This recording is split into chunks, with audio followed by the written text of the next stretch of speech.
최태성 정선아의 이야기 한국사. 네, 안녕하세요. 큰별쌤 최태성입니다. 자, 우리는 지금 광복 1945년 8월 15일 광복 이후의 상황을 보고 있습니다. 정말 그 모스크바 삼국 외상회의의 결과 그 좌우 대립이 정말 심화된 모습들, 그 과정 속에서 결국은 이 문제가 유엔으로 넘어갔고, 거기서 이제 50총선이 열리면서 남한만의 단독 정부 수립, 그리고 북한도 좀 정부가 수립되는 그런 모습들을 지금 우리가 지켜봤죠. 자, 그 다음에는 어떤 일이 있었을까요?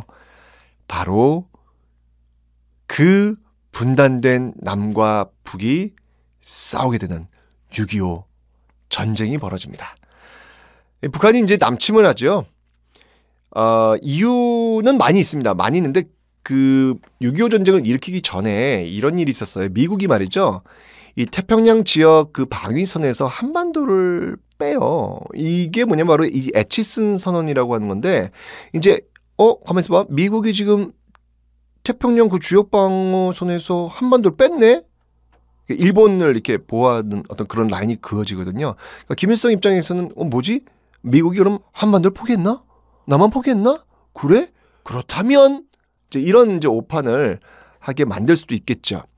자, 어쨌건 이 6월 25일 새벽 4시, 이게 초등학교 때부터 제가 외운 거라서 아주 시간까지 정확히 알고 있습니다. 네. 1950년 6월 25일 새벽 4시 북한의 남침으로 전쟁은 시작되었습니다.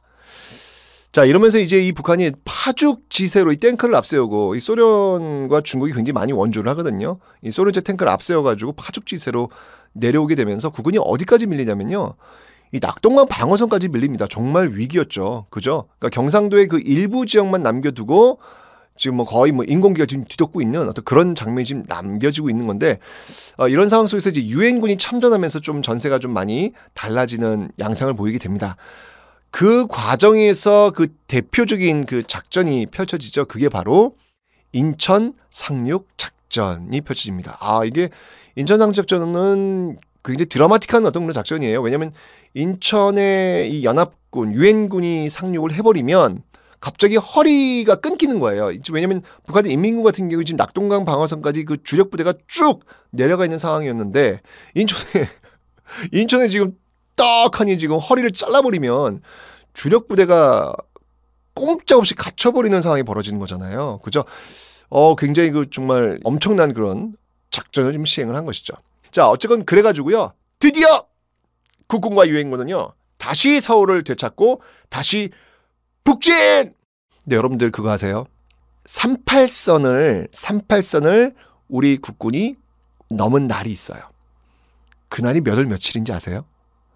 선생님, 연도 외우지 말라면서 이제는 몇 월 며칠도 외우라는 거예요? 선생님 왜 그러세요? 아니, 이게 의미가 있는 날이라서 그래요. 그날이 어떤 날이냐면 바로 10월 1일이에요.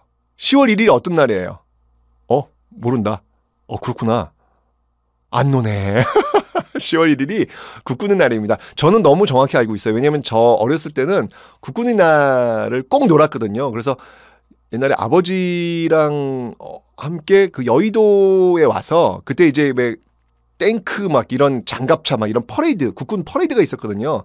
그런 거 구경하러 이렇게 나오고 그랬어요. 예, 그래서 10월 1일은 제가 정확히 알고 있습니다. 근데 그 10월 1일이 국군의 날인 건 알고 있었지만 그게 왜 국군의 날인지는 사실은 몰랐어요. 나중에 이제 제가 역사 공부하면서 그날이 바로 인천 상륙작전으로 이후에 이제 서울을 탈환하고 이후에 이제 이 국군이 38선을 처음으로 넘은 날, 그날이 10월 1일, 그래서 국군의 날로 제정했구나라는 걸 알게 되었습니다. 그러니까 여러분들 그 역사적인 어떤 뭐 공휴일이나 기념일 같은 날에 어떤 그 연호는 찾다 보면 굉장히 재미있는 역사 사실들, 이런 것들 좀 알 수 있죠. 하나 좀 알고 계세요, 여러분들? 놀아야 알지, 여러분들은. 자, 어쨌건 10월 1일을 기점으로 38선을 뚫고 출발! 쭉쭉쭉쭉쭉쭉쭉쭉 평양을 확보하고 위쪽으로 올라가서 이제 드디어 압록강에 세수를 할 수 있는 그런 상황이 벌어지는 찰나, 이게 웬일입니까? 띠당띵띵 띠당동띵 똥똥띵 똥똥똥띵 똥똥똥똥똥. 네, 바로 이런 꽹과리, 징소리, 막 이상한 피리 소리를 펼치면서 어마어마하게 많은 정말 인해전술, 사람들이 물밀듯이 내려오는 모습들이 펼쳐집니다. 바로 중국군이 개입을 한 것이죠. 자, 이 중국군이요, 정말 그 인해전술로 막 밀고 내려오니까 결국 유엔군과 국군이 밀리게 되고 결국 흥남에서 철수하고 결국 더 밀려서 그 인천 상륙작전으로 빼앗았던 서울을 또 빼앗깁니다. 그리고 다시 남으로 피난. 이 날을, 서울이 빼앗긴 이 날, 그리고 이 후퇴했던 피난 같은 날을 무슨 날이라고 하죠, 여러분들? 그걸 바로 일사후퇴라고 하는 거예요. 1951년 1월 4일. 그래서 일사후퇴라고 하는 거예요. 자, 그러면서 여러분들 이 지루한 공방이 38선을 배경으로 해서 펼쳐지게 되는데, 이때 이 소련에서 휴전협상을 제안해 오죠. 이게 너무 전쟁이 길어지니까 이 소련도 부담이고 미국도 부담이고 이러면서 결국 두 나라가 꽁짝꽁짝 하는 상황이 벌어지는 거예요. 그러자 이승만 정부가 이거는 무슨 일입니까? 안 되지요. 라고 해가지고 반대를 하죠. 그래서 이승만 정부가 이 미국의 어떤 동의 없이 반공포로를 석방을 시켜요.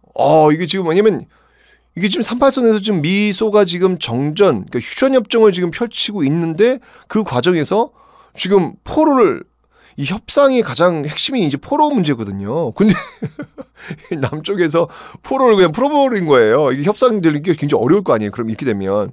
결국 이제 미국이 이제 이승만 정부를 달랠 수밖에 없는 상황이 벌어진 것이죠. 그래서 이승만 정부 요구를 해요. 두 가지 요구합니다. 뭐냐면 전쟁 끝나더라도 미국은 남아있어야 된다라고 하는 거. 그 다음에 전쟁 끝나더라도 미국은 우리 경제 원조해야 된다. 두 가지 요구를 했고 그걸 이제 받아들이게 되는 것이죠. 결국 6.25 전쟁이 끝난 이후에 한미 상호 방위 조약을 체결하게 되는 그런 배경이 나오는 거예요. 근데 여러분들 보세요. 서울이 지금 몇 번 뺏기고 빼앗겼죠, 여러분들? 주인이 몇 번 바뀌었어요? 4번 바뀌어요. 자, 이때 이거 기록 사진을 보면은 한 노인이 말이죠. 정말 한 노인이 인공기하고 태극기 두 개를 동시에 두 손에 들고 있는 모습이 나옵니다. 정말 이 전쟁이라고 하는 그 쓰나미 앞에 서 있는 한 인간의 그 약한 어떤 그런 모습들, 좀 가슴이 좀 먹먹해진 어떤 그런 기록 사진이었는데, 어쨌건 이 전쟁은 어떠한 경우로도 어떠한 이유에서도 합리화될 수 없겠죠. 특히 동족 상잔의 비극은 더더군다나 말이죠. 다시는 이런 일이 없어야 되겠습니다. 지금까지 큰별쌤 최태성이었습니다.